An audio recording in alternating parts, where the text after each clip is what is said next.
ಕನ್ನಡ ಸಾಹಿತ್ಯ ಚರಿತ್ರೆಯನ್ನು ಗಮನಿಸಿದರೆ ಪ್ರತ್ಯೇಕವಾಗಿ ಮಹಿಳೆಯರೇ ರಚಿಸಿರುವ ಸಾಹಿತ್ಯ 20ನೇ ಶತಮಾನದವರೆಗೂ ಅತಿ ವಿರಳವೆಂದೇ ಹೇಳಬಹುದು. ಕನ್ನಡ ಮಹಿಳಾ ಸಾಹಿತ್ಯದ ಆರಂಭದ ಕುರುಹುಗಳನ್ನು ನಾವು ವಚನ ಚಳುವಳಿಯಲ್ಲಿ ಸ್ಪಷ್ಟವಾಗಿ ಗುರುತಿಸಬಹುದಾಗಿದೆ. ಅದಕ್ಕೂ ಮುನ್ನ ಇದ್ದರೂ ಅನೇಕ ಕಾರಣಗಳಿಂದ ಮಹಿಳೆ ಕನ್ನಡ ಸಾಹಿತ್ಯದ ಮುಖ್ಯವಾಹಿನಿಯಲ್ಲಿ ದೀರ್ಘಕಾಲದವರೆಗೂ ಅನನ್ಯತೆಯನ್ನು ಕಂಡುಕೊಳ್ಳಲು ಸಾಧ್ಯವಾಗಿರಲಿಲ್ಲ.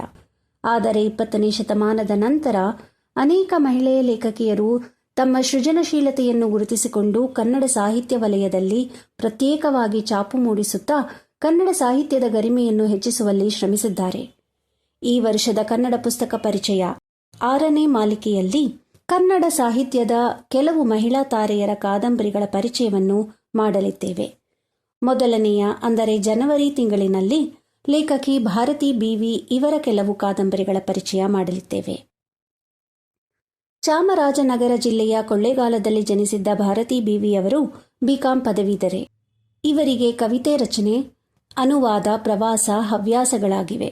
ಪ್ರಸ್ತುತ ಬೆಂಗಳೂರಿನಲ್ಲಿ ವಾಸಿಸುತ್ತಿರುವ ಇವರು ಸಾಸಿವೆ ತಂದವಳು, ಮಿಸಳ್ಬಾಜಿ, ಕಿಚನ್ ಕವಿತೆಗಳು, ಜಸ್ಟ್ ಮಾತಲ್ಲಿ, ಆನು ನಿನ್ನ ಹಾಡಿದಲ್ಲದೆ ಸೈರಿಸಲಾರೆನಯ್ಯ, ನಕ್ಷತ್ರಗಳ ಸುಟ್ಟ ನಾಡಿನಲ್ಲಿ, ಎಲ್ಲಿಂದಲೋ ಬಂದವರು ಕೃತಿಗಳನ್ನು ಪ್ರಕಟಿಸಿದ್ದಾರೆ.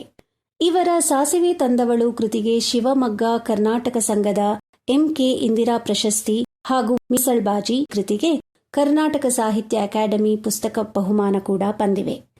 ಈ ಮಾಸದ ಕನ್ನಡ ಪುಸ್ತಕ ಪರಿಚಯದಲ್ಲಿ ಭಾರತಿ ಬಿ.ವಿ. ಅವರ ಆಯ್ದ ಕೆಲವು ಕಾದಂಬರಿಗಳ ಪರಿಚಯವನ್ನು ಮಾಡಿಕೊಳ್ಳೋಣ ಬನ್ನಿ.